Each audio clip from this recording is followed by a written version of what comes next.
Hi, so welcome to Amy Bow's fourth video. I'm not going to count yesterday's attempt at a trailer, but if you didn't see it, or even if you did, please get your phone at the ready because we're launching a competition. This week I'm going to be starting our first culture. If you think you know what it might be, or even if you don't, please close your eyes and think of any contacts that might have an interest in sustainability, biotech, or novel foods. When you're ready, open your eyes and text them, asking them to join the live stream at amybo.org and have them post your answer in the live stream chat. There will be a choice of 3 amazing prizes and 1 less exciting prize, 1 for you and 1 for your friend if you post the most interesting suggestion. So for example, Gerrit's friend might post, Gerrit says it's a suspension coil from a Cortina Springbok. Or Cam's friend might post, Cam says it's the new Sustainable Spiral Tunnels logo. Or Anna might post, Vince says it's Spirogyra chloroplast. Anyway, I'd better get cracking because I told Laura that we'd be finished by past. We'll let your friends gradually join the live stream, I hope, and I'll reveal the prizes and why I think raising interest in open source protein is so important at the end. And if you do know what this is, and you've seen 100 YouTubes explaining how to grow it commercially already, please just humour me for a couple of weeks. I'll move on to better tasting organisms as soon as I can. But other than wanting to investigate this cyanotoxin risk, there are some very good reasons why I wanted to get up to speed with the system using this lovely looking specimen. Speaking of looks, I had a great call with Julian Sterling of the Open Fletcher Microscope project last week. He introduced me to Richard Bowman, who started the project, and I'm so excited. I'm going to be popping up to the University of Glasgow tomorrow morning to meet him in person and discuss open source microscopy. But I'm getting ahead of myself. 2 weeks ago, Gerrit shared the results of his control testing, and since then he's posted this absolutely brilliant write-up of his experiment. Thoroughly recommend that you go in there into amybo.org/docs and then get into experiments and control testings there. Then last week, Cam was kind enough to help me set up my bioreactor, and I was delighted when he continued to follow up in our brand new forum, which you are also more than welcome to start a discussion in at forum.amybo.org. And despite ordering my culture and growth media last Saturday with 24-hour shipping, it didn't arrive until Thursday. I then, having planned on using it last Wednesday, I started to worry that it wouldn't survive all the way to today. So I've been keeping it alive in my bioreactor since the weekend. So it's in here now. Do let me know if you'd like me to share the results of that in more detail. But then last week, I impertinently asked Cam why the bioreactor window cover needs to be attached with screws. And the answer, which really delighted me, was so that we could add extra sensors like the Adafruit spectrometer. If you saw the trailer, you'll know mine arrived yesterday. So I'd really like to start with a colourless culture media and add a small inoculum and monitor the colour as it grows, plateaus and eventually dies. It would be so useful, I think, if we could sense it turning brown as it enters death phase or something like that. This morning, though, I tried to set up this Adafruit spectrometer, but it all went wrong, really. So actually, when Cam watched the unboxing trailer yesterday, he immediately saw and let me know that my cable was never going to reach. And I spent most of today trying to fix it. But I don't think this cable here is... how could I get that in both videos? There we go. Yeah, it's just not going to do the trick. Well, it might. I still need to do continuity testing and stuff, but basically it's crashing the bioreactor when I plug it in. So Cam, if you're with us, if you got any thoughts on how we get that going, I think the first thing I'm going to do is continuity testing, find out if my wiring's actually working. But I'm going to try, because it's really difficult to get these in. I'm going to try to just get a new cable, basically. And then hopefully we'll be able to mid-experiment get it back in, up and running, and measure color. Cam, if you are watching, I also have another question. Do we need the liquid at or above the window level? Can I get to the sort of that level, the window level there? Has it got to be above that for the spectrometer to work? Or can we have the solution quite low down? Because I'm thinking for gas transfer, we need quite a low liquid volume for this. I'm hoping that it'll be happy measuring the colour of light that's transmitted through the liquid into the headspace. Anyway, this morning I needed to make space in the bioreactor vessel. And here's a quick video. Hopefully this will work.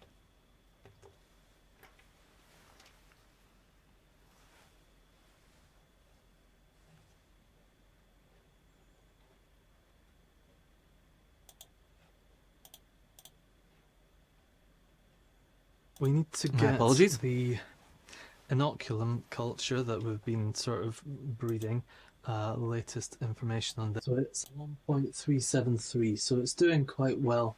We started off, it was around 0.5, so that's, I think, looking good. It's back up there. It's all relatively happy. Get it into another vessel because we're going to need to use the bioreactor for the growth media that we're making for this. I'm going to take the bioreactor,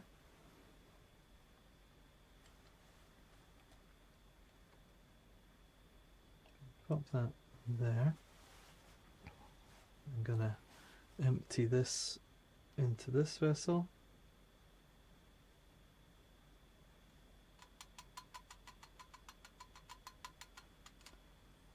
They might even like the adventure, all this extra carbon dioxide for them.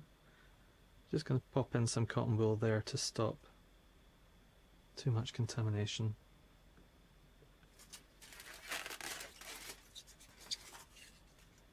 Right, I'm going to pop that over the top fairly loosely, shove it back in here.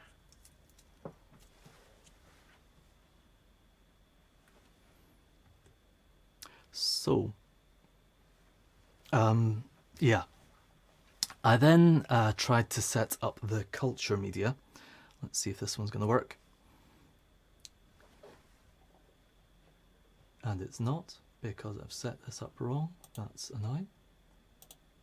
Let's try again. So yeah, just speeding through this.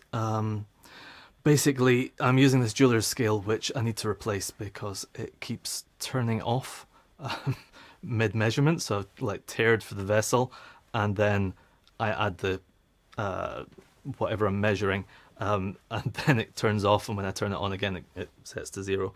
So we could do with better.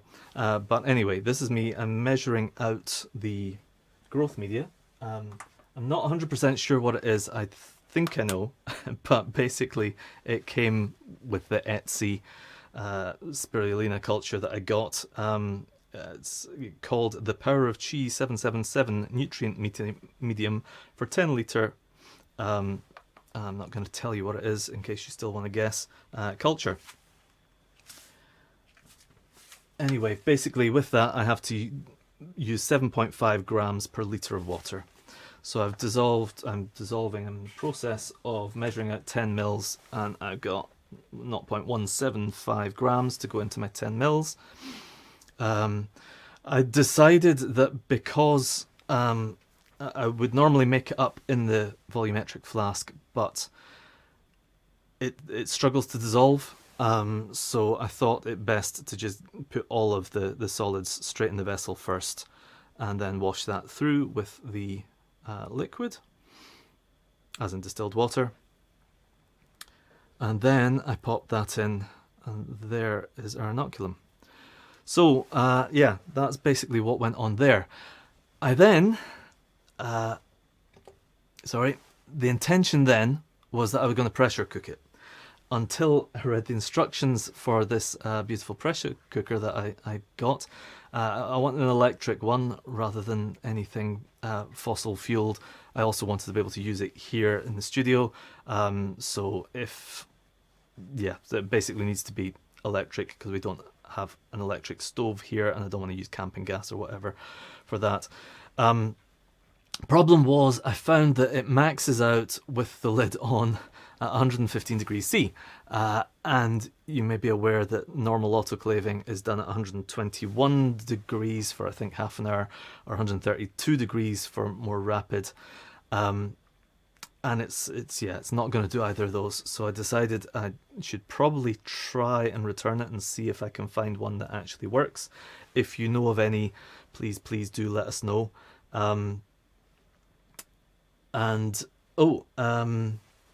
I see we've got a couple of questions come through. Let me just address those now.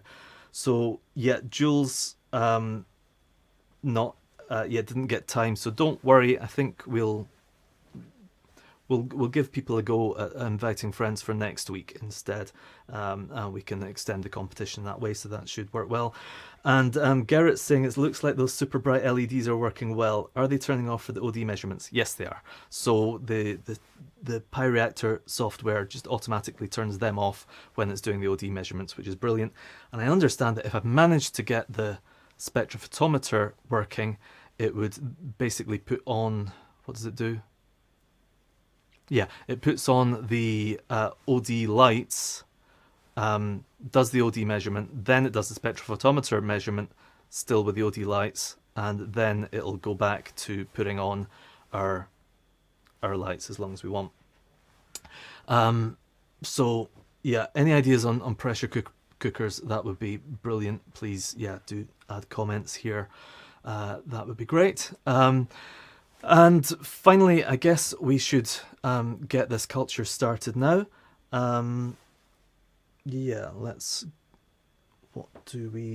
Sorry, excuse me. Right. So, what I have then, in here, and I wonder, can I... Yeah, let me just quickly do this. Let's have a look here, and so what we've currently got in the PyReactor is the vessel that I filled earlier with the culture that we've been growing, the Etsy one, and the data that we've got here. I'll just quickly take you through. I think the most useful one for me is the optical density itself. So we started here, I just basically put it in, a bit of faffing there, put it in, got it stirring. Then the next day, I think, I'm not quite sure why, I think it might have been something to do with carbon dioxide levels. It started increasing.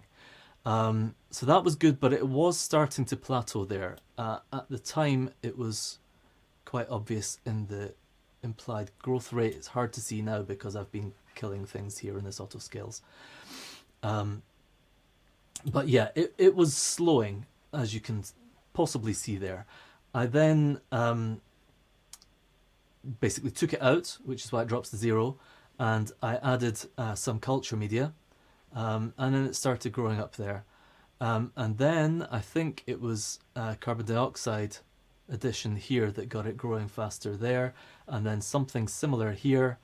And then all this stuff here has been me faffing around today, removing the vessels, etc. Which is pretty much what I'm going to do again now. So, what I'm going to do is I'm going to first of all put on some gloves. If I can find some gloves, there we go. Sorry about that, should have done that earlier, but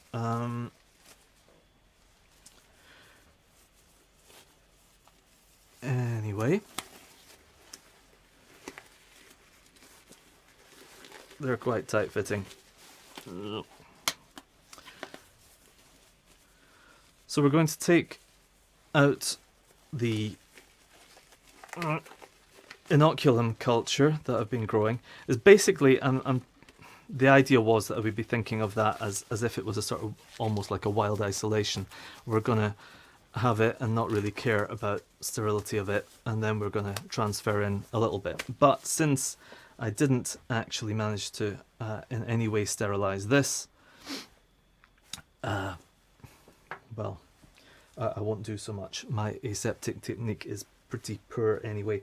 But what I've got here is a pipetter, a micropipetter that we got. I think I mentioned that in the, was it the show with Garrett. So yeah, it's arrived. It's amazingly affordable. I think I'm going to take this out.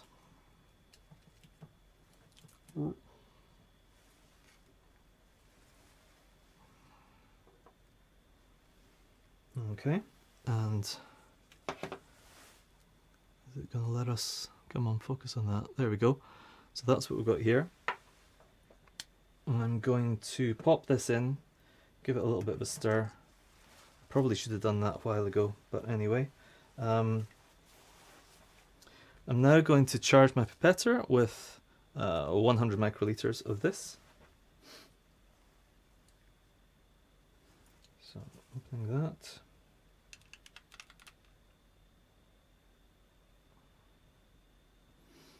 And I'm gonna actually inject with this one. Opening this, hoping it's gonna focus. I wonder if I can get that so you can see both ways. There we go. And I'm going to inject this in, get that back on. I think you're supposed to shield it from the top by lifting the, anyway, I didn't do a very good job. We'll pop that back in. Haven't put any fingerprints on it because I'm wearing gloves, and that should be us. Except of course we're going to need a new just putting that out of the way so I don't knock it over while I do this.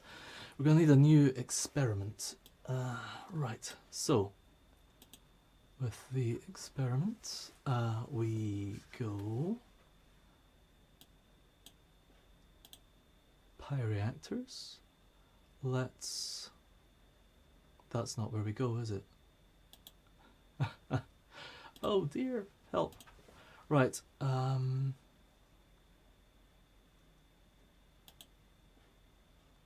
not configuration, it's not. Oh, this is embarrassing. Right, there we go, end experiment. So it's, I can't even remember where that was. It's overview, yeah, right at the top of the overview, sorry. So we're going to end this experiment, which I've just talked you through, which we called Spirulina 000 because it's not really an experiment if you ask me. So I'm going to end that experiment, all activities, everything. I can then manually start them again later. Do I wish to enter the experiment? Confirm.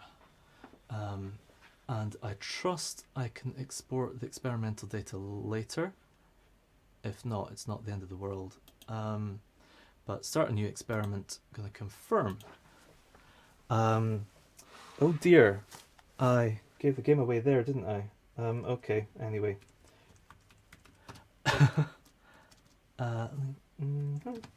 001. Add a description. Sorry, I'm going to lose the gloves. Bin is there. And first batch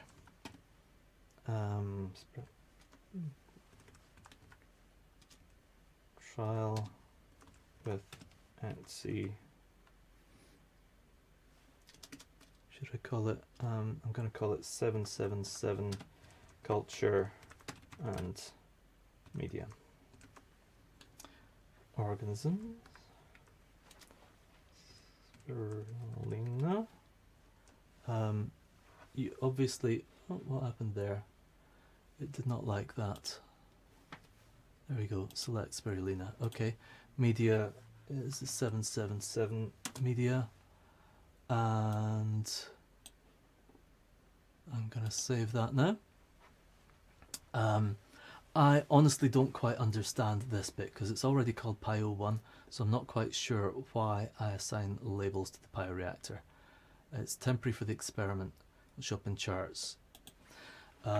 Anyway, I'll call it spirulina 001 because that's all we've got. I'll assign that. And next, I could have skipped it, I guess. Right, so here we go.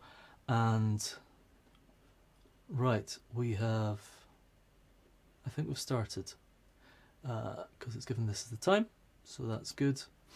Obviously there's nothing happening yet. What I need to do is go in here and look in my bioreactors, manage this bioreactor, and I need to start the stirring. And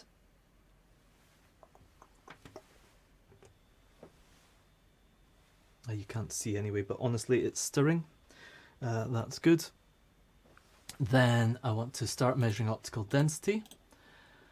There we go. I want to start measuring the growth rate. I'm going to skip spectrometer reading because it's not connected at the moment, but I will hopefully add that as soon as I can, once I've got a decent cable or I've fixed my Heath Robinson job. Growth rate's taking a while to start here, but anyway. Temperature automation start. Right, basically they said we should do between 30 and 35, so I went for 32.5 as the middle, and we're going to start that. Okay, so it's starting temperature automation. Brilliant. And we're not going to do any dosing automation because it's just a batch. And we are going to start the LED, and I'm just going to leave that as I did before on the default values. So it's doing a light dark cycle with 960 minutes of light, 480 minutes of dark, a light intensity of 50%. If I had a bunch of bioreactors, I would love to try different ones here. And we'll start there.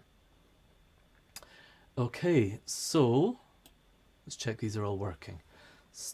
Light LED intensity and current to the warning. Unable to update channel D due to a lock on it. Oh dear. A lock on it? I presume that's a software lock on it. Please try again. And the growth rate is still starting. Temperature automation is okay. LED. Currently running LED.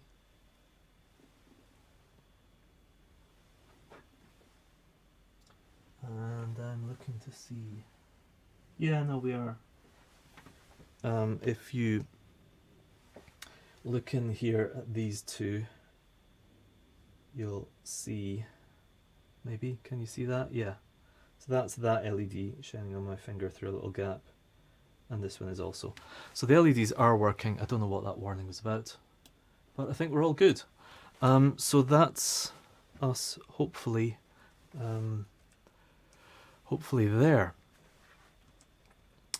So yeah, please tune in next week, and we'll see what happened to the culture. And we've got lots of right. Sorry, we've been getting instruction. You could have Skyped me actually if you wanted. Cam, back to the overview top right. Yeah, sorry about that. Spirulinemus. Feeling. Did I type it spiruline? Oh, anyway. Yes. Okay. Yeah. If today has proven that if anything can go wrong, I will manage to make it go wrong. So, yes, good for you, UX design, etc. If I can do it, anyone can. So yeah, invite your friends for the next one. We will dual and extend the competition to next week also. And if you joined us after we started, following a message from a friend asking to post a weird comment, like Garrett says it's a suspension coil from a Cortina Springbok, or Vince says it's a Spirogyra Chloroplast, then the reason why is that there's going to be a choice of 3 amazing prizes and 1 less exciting prize.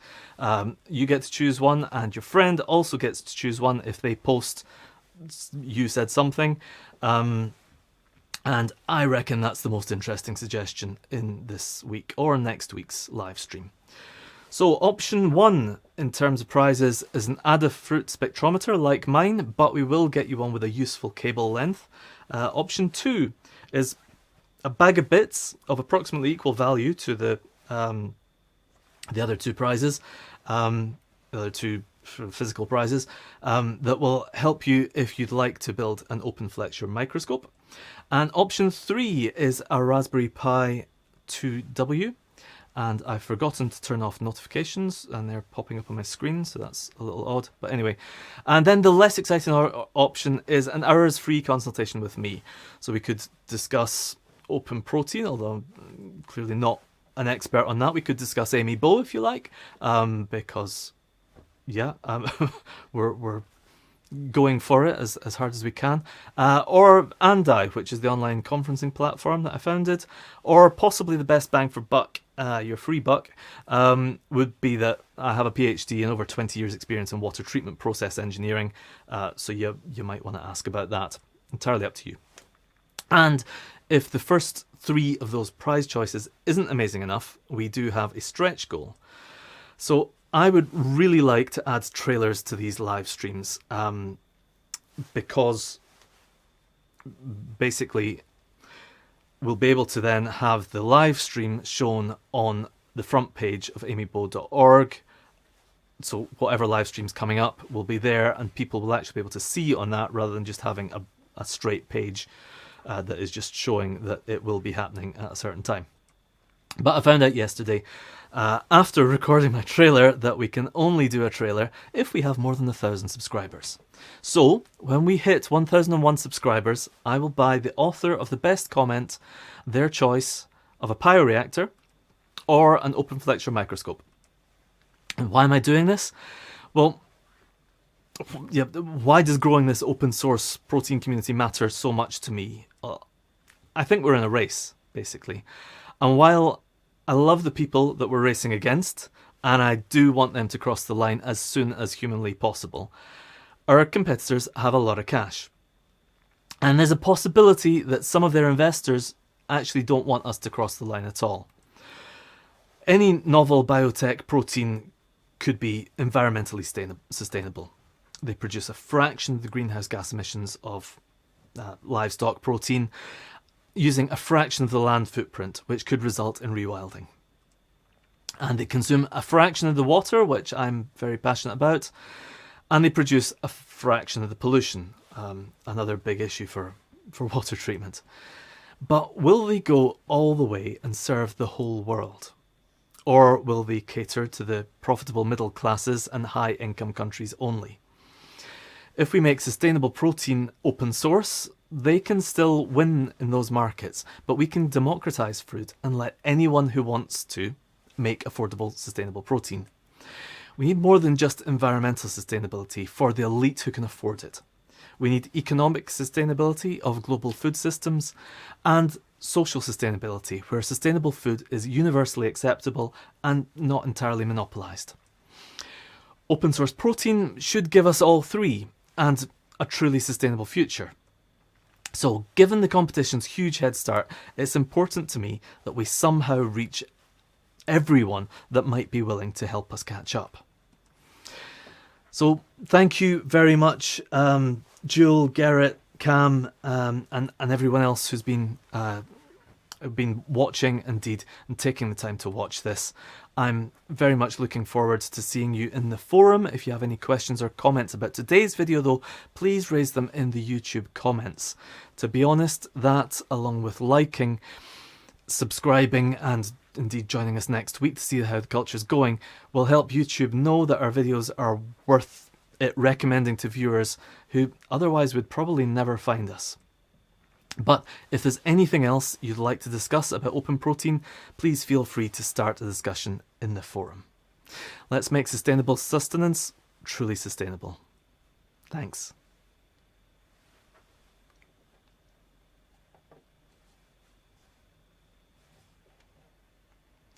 Just try to remember how to turn this thing off.